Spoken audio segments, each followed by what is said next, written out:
It is finally go time for the intermediate shaft. I'm gonna install the new one. Before I do that, I'm gonna try and clean out as much of the oil as I can from inside the intermediate shaft. It may just get back in there as soon as I'm done. I'm not really sure, but hopefully it will stay relatively clean. So to do this, just taped a towel onto the end of a pole. Just cram it back in there. There we go.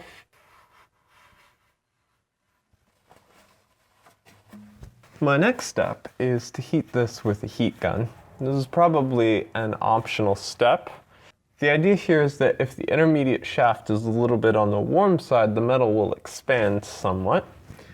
And at the same time, I have the IMS bearing in the freezer.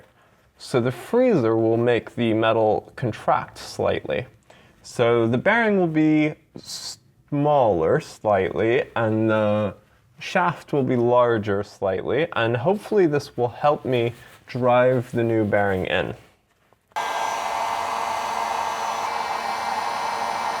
All right, here goes.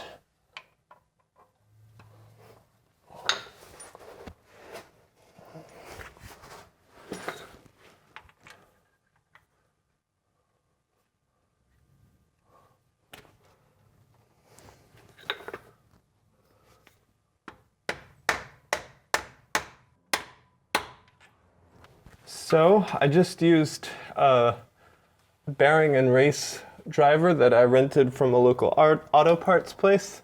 It already had the hole to fit over the center bolt, and I used a little piece of pipe to hammer on it since I didn't want to hammer the center bolt in. And it seems to have worked really well. I think it's in there.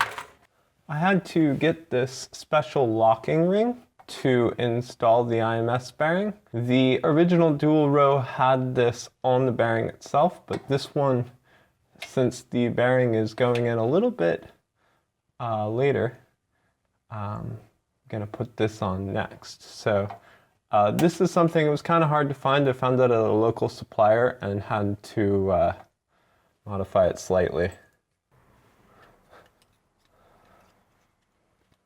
All right, so I have the new bearing in here along with a lock ring.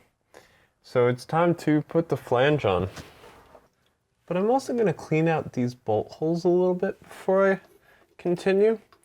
These bolt holes go through the engine case, so oil can leak through them. Now this is also why you need new bolts. These are actually an updated design. They're coated in some micro-encapsulated something that seals the bolt holes as they go in so the oil doesn't leak through the bolt holes. And of course, in order for any kind of sealing compound or thread locking compound or anything like that, in order for it to work, the surface has to be perfectly clean. So I just went ahead and cleaned out the oil from the bolt holes. So I went ahead and bought an updated flange, and I'm really glad I did. The old flange with the O-ring was leaking a little bit, I think, and this new design, it has a much better seal. It's wider and it's completely redesigned. I also built a bit of a spacer. This is just a custom job here that goes on the flange right here because the new bearings are just a little bit thinner than the wide version of the bearing that Porsche used. So this is ready to go. Line that up. Gonna be really careful to get it over the center bolt. I don't want to knock the center bolt back in. I've got a rubber hammer here, and I'm gonna really carefully try and tap this flange in a little bit without knocking the center bolt out.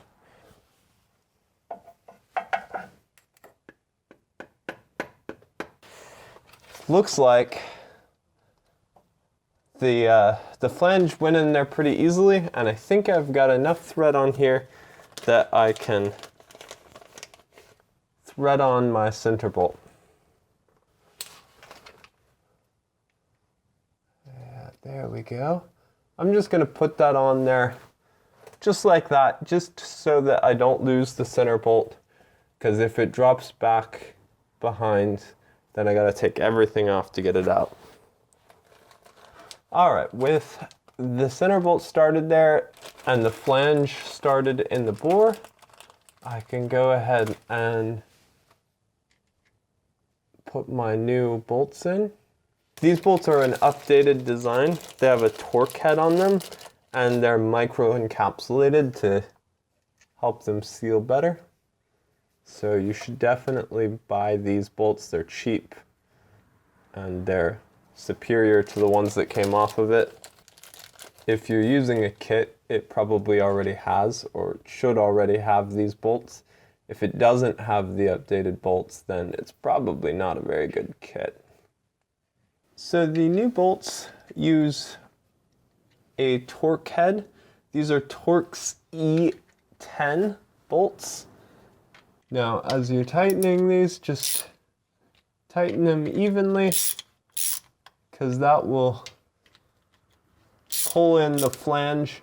You don't want to pull in one side of the flange before the other side and get it kind of crooked. That could damage the seal or cause problems for you. So just kind of looking at my clearances all around. For the center bolt, I am using a new nut because they are actually available. Always a plus. Again, it's a 13mm nut. This design hasn't changed.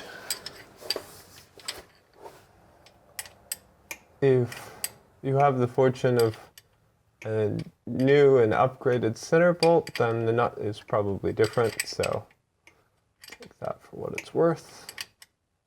This slot is pretty much horizontal. If I'm lucky, I can tighten that bolt, kind of sneak up on it without the center bolt turning. I do have a flat screwdriver, but I think I can get it without any problems. All right, now, remember how I was talking about these new updated micro-encapsulated bolts on this flange? What no one seems to talk about is the fact that Porsche updated the engine casing bolts to the same micro-encapsulated design to prevent oil leaks. So this bolt and this bolt right here can be replaced with micro-encapsulated bolts and prevent oil leaks. It's kind of smart because these bolts themselves are just a few dollars, and you could never get to them once the transmission's on. It would be a huge headache. So that's just one more thing that you can do to make sure that your back end doesn't leak, because nobody wants a leaky back end. So to remove these bolts, the old style is a 10mm bolt, and you can see it's not necessarily micro-encapsulated or anything like that. Here is my new crankcase bolt. So you'll notice the sealing compound on it, the micro-encapsulated sealing compound that they updated the bolt with.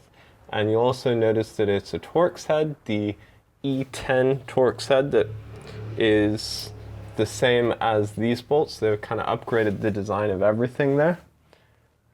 So I'm gonna go ahead and put that on there. You'll notice there's not really enough room for me to put the E10 socket on here and a ratchet. So I went ahead and rigged up this that I can turn with this, and that should give me enough room to tighten it.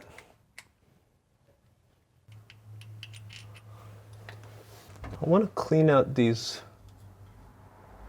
bolt holes with some acetone. And the reason I'm going to do that is just so that the micro-encapsulated sealing compound can really make a good seal and won't be any problems in the future. Now, once I replace this one here, I'm gonna go ahead and just follow it down and replace the bolts here and here on the bottom, because they're the same type, same design, and they can also be updated with the new sealed crankcase bolt. In my mind, it was pretty simple. They're just a couple bucks, and that way there won't be any leaks from them. I definitely recommend you replace these two because you can't replace them after the fact. If the ones on the bottom are fine and you want to wait to replace them, you can, because they're easy to access. You could just jack the car up and replace them at any time. I'm going to replace them all now though while I'm at it, so there's no oil leaks. There's always more than one way to do something. I think a large part of working on your own car is just determination and ingenuity. So while this was one solution, another way to do this would be to use one of these bendable joints for ratchets, and that will allow me to bend the ratchet up out of the way enough to tighten. If you can get a torque wrench on here, these should be torqued to about 10 Newton meters, same as these guys. If you can't get a torque wrench on here, just use a really small wrench, because 10 Newton meters isn't a whole lot. And if you use a small wrench and get it pretty tight, you're probably not going to damage anything. Thanks for watching. This video now represents the last of the specialized tools that were in Allen Engineering's $300 toolkit. So one thing's for sure, if you followed along with this, that toolkit's totally unnecessary. You can rent bearing drivers and bearing pullers from a local auto parts place for free, and make the rest of the stuff from pipes and bolts that you can get at any hardware store. So it's pretty easy to make the tools you need to remove and install the IMS bearing if you have a little bit of time to kind of fit things on there. I can also say that installing the IMS bearing itself was very easy. It went in there with just a few taps. It just slid right in, everything fit nicely. However, making the spacer and the snap ring were a little bit challenging. I said that installing the IMS bearing only took an hour, and in reality it didn't take any longer than that. But the spacer and the snap ring, making those definitely did add to that time. If you have a kit, that's not a concern to you, but if you're installing your own bearing, then plan on figuring that out and spending a little bit of time getting that right. If you have questions, feel free to ask them, and thanks for watching.